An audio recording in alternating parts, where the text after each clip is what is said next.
Ժորժան, ինչպես գիտեք, կառավարությունը որոշել է, որ թոշակների ոչ կանխիկ ծախսելու դեպքում, առևտրի դեպքում որոշակի գումար հետ կգա, եթե առաջ դա ամսական մինչև 6000 դրամ էր, ապա կլինի մինչև 9500 դրամ ամսական, այսինքն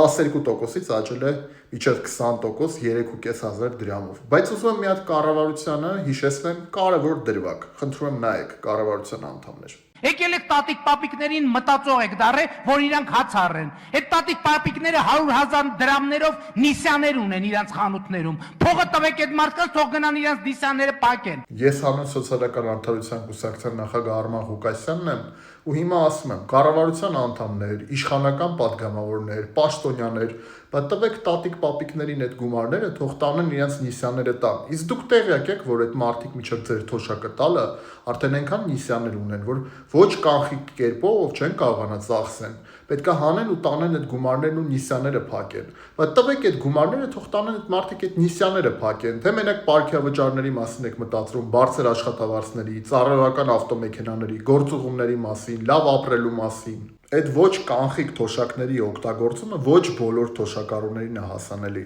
Բարձրացրեք ավելավա թոշակները 30%-ով սկզբից թեկուզ, հետո 50%-ով, որովհետև այսօրվա գնաճի մեջ այդ մարդիկ չգիտեն, կոմունալը վճարեն, դեղ առնեն, թե գնան իրենց նիսյաները փակեն ու հաց առնեն։ Այդ դրա համար բարձրացրեք մարդկանց թոշակները, որ գոնե կարողանան Հայաստանի Հանրապետությունում գոյատևել։ Ժորժան, խնդրում եմ, տարածեք այս տեսանյութը ինչքան հնարավոր է շատ, գրեք մեկնաբանություններում, թե դուք ինչ եք մտածում այս հարցի շուրջ, թող կառավարության անդամները տեսնեն ու հասկանան, ի վերջո հասկանան ու ճիշտ որոշումներ կայացնեն։ Բաժանորդագրվեք իմեջին։